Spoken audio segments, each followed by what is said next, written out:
All systems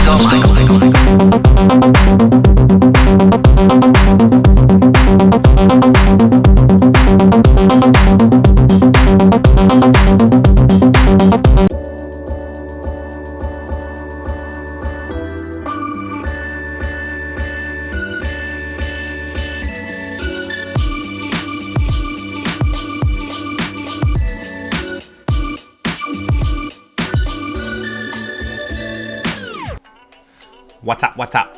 What's up, what's up, what's up? It's your boy Steven. And your girl Kessa. And this is Uniquely Weird. And the name of this channel that we're reacting to is What's Up. Animals that forgot to come out of hibernation. That's what we'll be reacting to. Yeah. So let's just see what the hell we got ourselves into. Okay. Let go. I'm reloading. Before the era of modern science, people had a rather weird concept of the world. Well, you know, all these legends about the entire world resting on some kind of animals like elephants, whales, or turtles. But what if I told you there was a grain of truth in these legends? The Earth, of course, isn't carried by whales. However, a rather large piece of Earth once ended up on the turtle's back. This common snapping turtle is one of many turtles that scientists have been monitoring for the past 10 plus years. It's a pig turtle. All these turtles carry sensors, and researchers track their movements in real time. That's how they found out that year after year, the turtles follow the same route from their summer stomping grounds to their winter hideouts. Tight, underground mud pits where they can wait out the cold weather. Moreover, they're so predictable in their habits that they get back to the same place every year. But what happened to the turtle in the photo? Well, by the looks of it, it just overslept. Yeah, I can get it. The turtle sat too long in the mud when its kin got to the surface long ago and went about their business. Moreover, it dug so deep that scientists thought the sensor was lost and the animal was gone far away. Turned out the turtle just likes a good nap and wasn't in any hurry.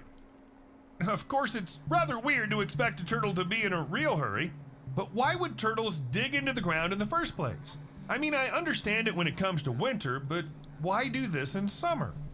Well, turtles don't like the heat either.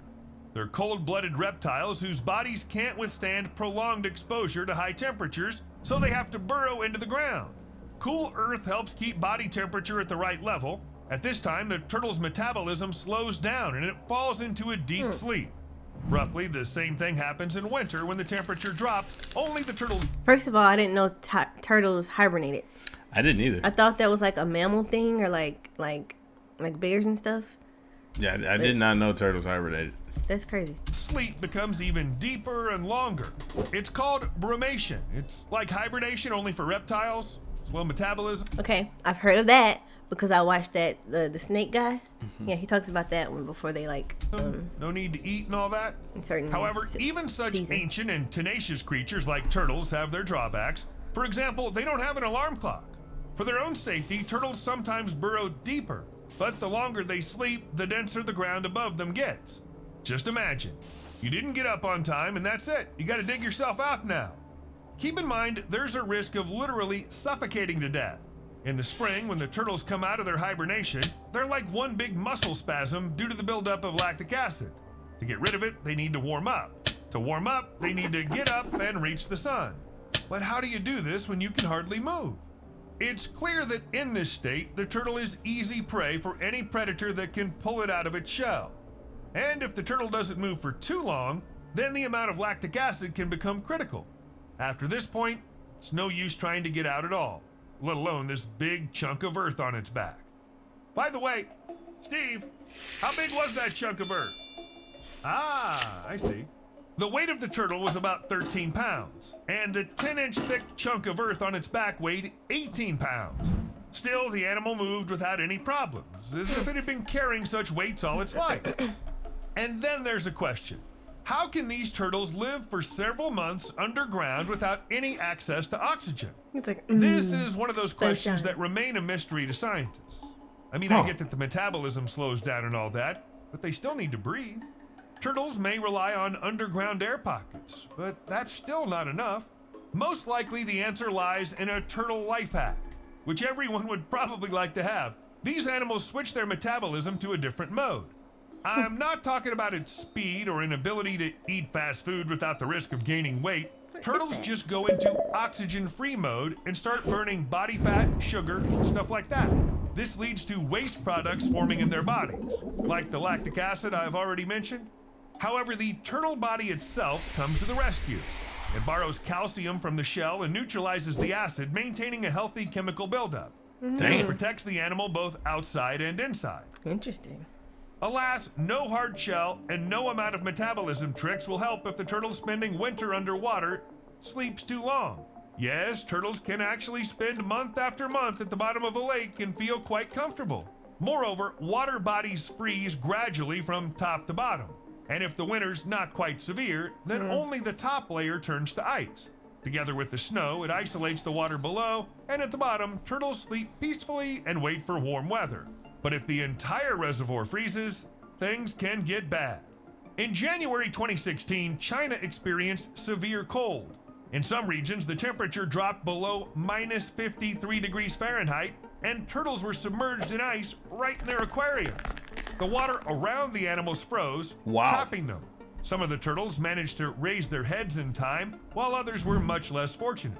People from all over the country posted similar photos and asked for advice on how to save their pets. Turned out it's actually possible to thaw the turtles. For example, put them in warm water, then wrap them in a towel and let them recover. It really worked for some individuals, but not for all of them. Under normal conditions, turtles can't stay frozen for long and remain alive. They go through the same experience as other animals. If the turtle freezes entirely, ice crystals form in its internal organs, which hurt them. However, if the turtles are in shallow water and the ice crust only forms on their shells, they may still be alive. Not for long, but they can survive if the ice is removed in time. Does this mean that a turtle sleeping too deep at the bottom of the lake can sleep through the deadly danger of freezing? Turns out it can. By the way, fish face similar problems. Take, for example, these ones. Yeah, these fish are dead.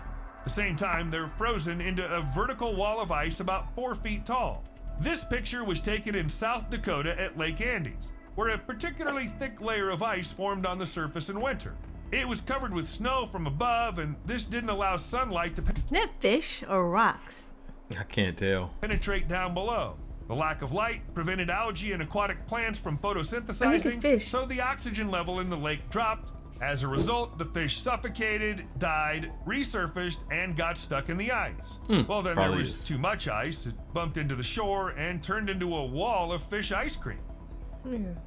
Ew.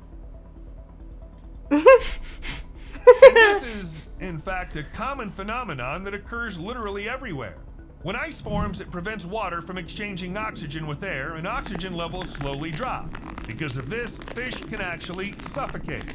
They simply can't survive without oxygen even in winter, so they reduce its consumption to a minimum. But if the winter lingers on, the fish have to rise closer to the surface, hoping to get at least a little breath.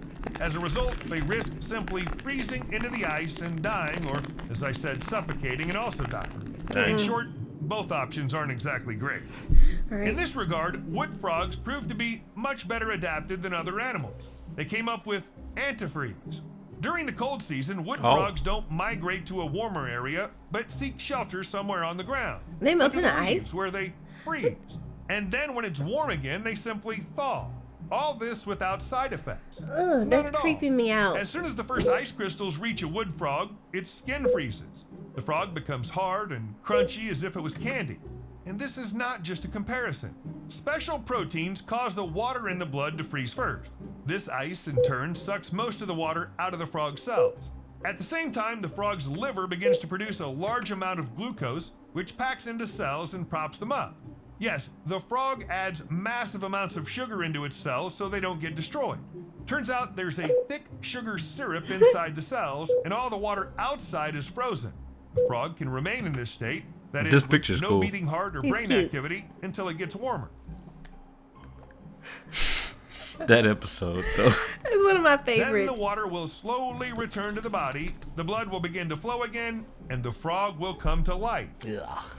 But what I love most are the stories about squirrels that live on the ground. Tree squirrels don't hibernate during the winter. They have other things to do, like looking for where the hell they hit their nuts. But the ground squirrels act in a different way. Like the ones that live in the central and western parts of the United States. They can go into a suspended animation state for up to 6 months. Their temperature drops by a whopping 86 degrees Fahrenheit. That is, it can drop below the freezing point. In this state, the animals become like small, fluffy balls that you can juggle. That's not something I came up with. I'm quoting scientists like Hilary Swearick, a squirrel scientist. Just take a look at this baby. It doesn't care what the human's doing, how he bends it, what he shows, and where he puts the thermometer. The animal's just sleeping. However, if you think the idea of juggling sleeping animals is great for some kind of party, then keep this in mind. Many of them have bubonic plague. Yes, the disease that once wiped out more than half the population of Europe. So be took careful. a turn. By the way, jerboas in the Moscow Zoo are... That took a terrible turn. I know, right? Many of these have bubonic plague. Leave them alone. Right? Just showed them all cute and fluffy, and it was like, hey, they can kill you and everyone else around you. Yeah. Don't play with them. Are actually kept in the fridge. I mean, they're alive and kicking, but these animals enjoy the winter hibernation in comfortable, cool conditions. In the wild, jerboas dig their holes below the freezing point of the soil, and the temperature inside remains practically unchanged. Such conditions can be simulated in the fridge. Every week, zoologists check whether jerboas are fine, the animals are weighed and checked to see if they have enough weight to sleep until spring. If the rodent loses weight, they wake it up and feed it. And there's a legitimate question. If people are in charge of waking up animals in the zoo, then how do they manage to do it without any outside interference in the wild? Especially if oversleeping often means dying from the cold or getting stuck under a huge layer of earth. Nature didn't give an alarm clock as we understand it to wintering animals, but instead it gave them an excellent internal clock. It counts how long the animal has slept and when it's time for it to wake up. By the way, we got a similar mechanism. After all, we can roughly estimate how much time we slept and whether we had enough sleep. Another option is the resources of the body that the animal accumulates before hibernating. As soon as the animal runs out of them, its brain gets a signal that there's nothing more to absorb and death is imminent. The animal wakes up and goes looking for food. Oh, wow. You know that feeling when you open your eyes and you feel it's breakfast time? It works roughly the same way here. But animals, unlike us, sleep much more efficiently, I'd say. They do this to wait for the right conditions. If we could do the same, it'd solve a lot of problems. First, we get a chance to travel in space. People traveling long distances in space, say to Mars, will have to remain sedentary for long periods of time. Putting astronauts into a state of artificial... what does that have to do with going to space? hibernation and then waking them up on the spot is the perfect way to speed up the process. Like scrolling past all the boring stuff and going straight to the point. And secondly, this skill would help reveal the secrets of longevity. Hibernating humans could live in extremely stressful conditions, and their bodily adaptations could certainly provide clues to the diseases that appear as the human body ages. Do you realize the potential? Perhaps they're already in the doing future, people will learn to hibernate for any time they want. For example, when waiting for our next video. Okay, I'm just kidding. You won't have to wait for it that long. See you later. Okay, what up? See you later. Okay, that was very informational and educational. I appreciated that. Yeah. I learned some things about animals that I had no idea. Right. It's the turtles? No. Turtles hibernating? Turtles caught me off guard. Yeah, that's the one that really blew me away. That one was different. The frog kind of creeped me out. I wasn't prepared for that one. Y'all, let us know what y'all think about that one. Y'all comment, like, and subscribe. And we're still on the road to 200 subscribers. And peace out. Bye. Sheesh.